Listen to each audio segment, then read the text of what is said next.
Au début du film, nous faisons la connaissance de Samantha, la fille de l'actuel président des États-Unis. Comme tous les adolescents, l'héroïne aimait les fêtes, les fast-foods et souhaitait être libre des instructions de quiconque. Cependant, lorsque vous êtes la fille du président, vous avez certaines obligations qui vous empêchent de profiter de la vie. L'apparence de la jeune fille est constamment critiquée, ainsi que son comportement. Les moindres mouvements de Samantha sont suivis par des gardes, ce qui n'ajoute pas au sentiment d'intimité et de confort. Lors d'une des soirées à la Maison-Blanche, sa mère, la première dame Mackenzie, remarque que quelque chose ne va pas chez la jeune fille, mais son père pense qu'il s'agit simplement d'une excitation passagère. Lorsque Liz parle à l'héroïne de ses projets pour le lendemain, la jeune fille lui demande inopinément de faire semblant de partir demain pour l'université. Samantha veut préparer ses propres affaires, emballer un peu de nourriture pour la route, monter dans sa voiture préférée et imaginer qu'elle est sur le point de partir loin, très loin, dans un endroit où personne ne la connaît encore. Liz accepte cette étrange aventure, mais demande de ne pas oublier son statut trop longtemps. La nuit, la jeune fille n'arrive pas à dormir, et descend à la cuisine pour un petit goûter. Samantha y rencontre son père, qui a lui aussi décidé de prendre un rafraîchissement. Le président propose de danser un peu, et l'héroïne décide de lui parler de son désir d'aller à l'université et d'être comme tout le monde, sans craindre que quelqu'un vous regarde ou vous juge. Cependant, l'homme dit qu'elle est spéciale et que malheureusement, devenir ordinaire ne marchera pas. Le lendemain matin, il y a une réunion avec les journalistes au cours de laquelle les parents admettent qu'ils laissent Samantha aller au collège. Cependant, la furtivité et la banalité sont hors de question, car l'héroïne se met en route dans une voiture remplie d'agents de sécurité tandis que la foule autour d'elle scande son nom. Samantha arrive au collège, où tous les élèves et le personnel font de leur mieux pour lui plaire, ainsi qu'à son père. La jeune fille dit au revoir à ses parents et espère avoir un petit aperçu de la vie dont elle rêve. Avant de partir, le président prend sa fille dans ses bras et lui promet qu'une fois l'élection terminée, il lui consacrera une journée rien qu'à elle. Samantha est triste de dire au revoir à sa famille, mais elle n'est pas seule, car elle est entourée de gardes fidèles. La jeune fille plaisante avec Bob et Dylan sur le nombre de gardes, et se rend dans sa chambre. Samantha fait bientôt la connaissance de sa colocataire. La voisine s'avère être une jeune fille nommée Mia Thompson, qui est d'abord légèrement effrayée par le nombre de gardes, mais qui décide ensuite qu'elle est prête à essayer de vivre avec la fille du président. Le soir, Samantha se rend à une réunion avec le doyen de la faculté et tout le personnel enseignant, qui sont fiers qu'une telle personne ait choisi leur collège. À ce moment-là, Mia rappelle à sa voisine la fête organisée pour les étudiants. Samantha ne peut pas se rendre à la fête en raison d'engagement, et pendant ce temps, sa nouvelle amie prend la chambre et demande à sortir quelque part pour quelques heures. La jeune fille décide de regarder la télévision et allume le match de football à la télé, pour Bob et Dylan. De façon inattendue, des gars apparaissent dans la chambre et invitent l'héroïne à leur fête annuelle au bord de la piscine. Samantha accepte volontiers leur invitation et espère s'amuser.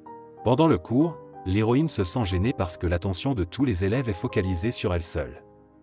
Le professeur y prête attention, mais l'un des garçons assis dans la classe se moque de lui, ce qui fait sourire Samantha. Après le cours, l'héroïne essaie de lui parler, mais l'inconnu s'en va rapidement. Mia dit qu'il est plutôt sympathique et propose d'aller à une fête à la piscine. Samantha aime beaucoup l'événement, et sa nouvelle amie dit qu'il y a beaucoup de gars sympas rassemblés autour d'elle, et qu'elle est rarement allée à de telles fêtes auparavant. Mia demande si l'héroïne a trouvé un moyen de se débarrasser de ses gardiens et s'énerve lorsqu'elle obtient une réponse négative. De façon inattendue, les garçons décident de donner un petit spectacle à Samantha, ce qui choque la jeune fille. Cependant, l'amusement s'arrête aussi vite, car l'un des gardes remarque une arme dans la main de l'un des invités et sauve Samantha. Cependant, il s'avère plus tard qu'il s'agissait en fait d'un jouet permettant de pulvériser de l'eau. Samantha, bouleversée, dit à Liz qu'elle a besoin de parler d'urgence à son père, parce que c'est horrible d'avoir autant de gardes autour d'elle. Malgré la campagne, le président prend du temps pour sa fille et accepte de lui parler. Samantha se dispute avec son père, qui n'est pas prêt à sacrifier la sécurité de sa fille pour faire la fête. Cependant, à la sortie, Liz informe sa fille que l'héroïne a finalement gagné et que le nombre de gardes sera réduit. La jeune fille retourne au dortoir et se réjouit d'avoir obtenu un peu plus de liberté. Le lendemain, Samantha est confrontée à des opposants à la politique de son père. Mia la convainc de s'exprimer, mais l'héroïne décide tout simplement de s'enfuir. Une amie ne pense pas que cacher son opinion soit la bonne décision et lui propose son aide. Avec Mia, Samantha tente un autre divertissement, et rencontre justement le gars de la classe d'études, qui s'appelle Sam. Les héros passent un bon moment, mais le lendemain, il y a un avis dans le journal sur le comportement inapproprié de la fille du président. Liz demande à la jeune fille de ne pas commettre de telles erreurs et de se comporter plus discrètement. Samantha communique avec son père et reçoit l'aide de Mia. Pendant ce temps, les actions contre le président Mackenzie au collège se poursuivent. En essayant de se cacher des journalistes, Samantha entre accidentellement dans la chambre de James, qui a récemment emménagé à son étage. Voulant aider l'héroïne, celui-ci lui donne quelques-uns de ses vêtements et lui propose de la sortir de ce cauchemar. L'entreprise de James réussit, et il décide de fêter cela en déjeunant dans un café. Le garçon discute avec Samantha et ils échangent de nombreux faits intéressants sur le monde. Les reporters rattrapent à nouveau les héros, et James décide d'essayer de leur échapper. En chemin, il raconte à la jeune fille qu'il étudie les sciences exactes, comme son père et son grand-père. Alors qu'il se cache des paparazzis, James entre par hasard dans un cinéma et propose à Samantha de regarder un film avec lui. Le jeune homme est fasciné par la façon dont l'héroïne se réjouit sincèrement de choses aussi simples, dont elle était privée auparavant. James suggère de briser un peu les règles et de mélanger du popcorn avec du chocolat pour rendre l'expérience encore plus intense. Après le film, Samantha retourne à l'université et continue de communiquer avec le gars, désireuse de mieux le connaître. L'héroïne n'est pas sûre que ce qui s'est passé entre eux puisse être appelé un rendez-vous. Mia propose alors d'appeler le gars à une soirée le vendredi et de découvrir la réponse. Malheureusement, James ne se présente pas. Mia dit à son ami qu'elle aime beaucoup un garçon, mais celui-ci prête soudain attention à la fille du président. La jeune fille se rend compte qu'elle est infiniment fatiguée du fait que tout le monde l'ignore, donnant la préférence à Samantha. Par conséquent, Mia décide d'organiser une querelle avec l'héroïne et veut traiter en public. Samantha trouve la force de ne pas se fâcher avec son amie et lui fait honte, après quoi elle s'en va. L'héroïne bouleversée passe la nuit dans le salon commun, où James la trouve. Samantha essaie de lui expliquer que sa vie est très dure, car elle ne peut pas être seule, mais qu'elle se sent aussi seule. James s'excuse de ne pas être venu le vendredi et propose à la jeune fille de s'enfuir pour profiter de liberté. Le couple fait du bateau et de la pêche tout en discutant de leur père. Samantha avoue qu'elle pense toujours à ce qu'elle pourrait faire pour que son père soit vraiment fier d'elle. Le soir, le couple se rend dans un parc d'attractions. Le rendez-vous se déroule à merveille et James raccompagne Samantha jusqu'à sa chambre. L'héroïne est gênée, mais au dernier moment, elle l'embrasse elle-même. De retour dans la chambre, Samantha fait la paix avec Mia et lui demande pardon. Au bout d'un moment, l'héroïne décide de faire plaisir à ses amis et les emmène dans l'avion présidentiel. À la disposition de Mia se trouve un maître du massage, de la manucure et de la pédicure, et James, quant à lui, peut jouer à tous les jeux qui existent. Le lieu d'arrivée reste encore un mystère pour les amis de Samantha. Il s'avère que l'héroïne a amené Mia et James à un grand bal présidentiel. Le gala étonne par sa splendeur et l'abondance d'invités de haut rang. Samantha se tient très pudiquement, et propose à son amant de danser. James accepte, mais demande à parler après, car il a quelque chose de très important à dire. La première dame Mackenzie prend plaisir à regarder la danse, contrairement au président, qui semble légèrement troublé par ce qui se passe. Après une excellente soirée, Samantha veut donner une interview concernant la politique de son père, mais les opposants à ses méthodes l'interrompent à nouveau, l'empêchant de dire un mot.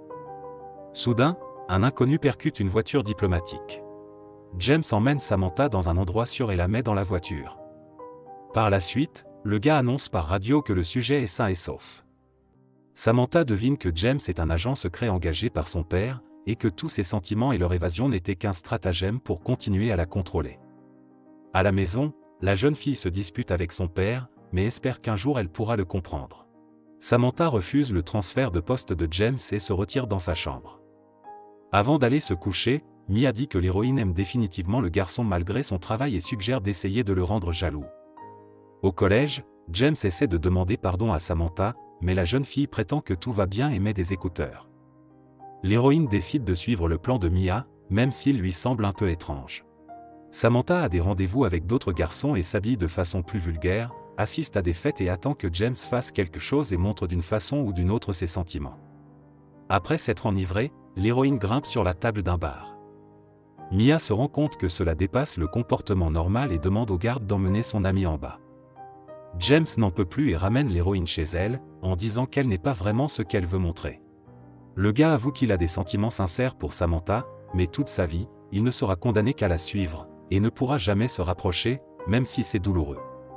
Au matin, deux nouvelles désagréables attendent l'héroïne, ses frasques d'ivrogne au bar sont à nouveau dans les journaux, et James a été licencié parce que le père de la jeune fille a découvert leur liaison.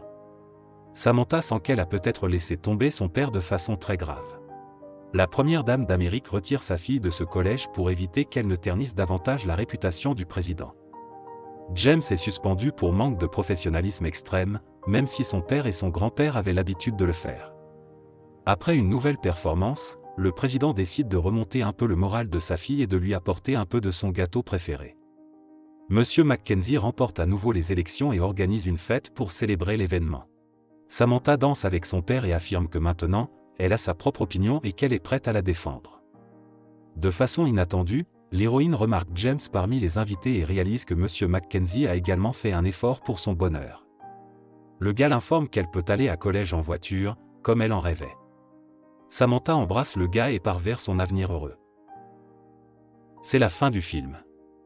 Merci à tous d'avoir regardé ce film jusqu'au bout. Donne un like à cette vidéo. Écris dans les commentaires ce que tu penses de ce film, et à bientôt dans de nouvelles vidéos.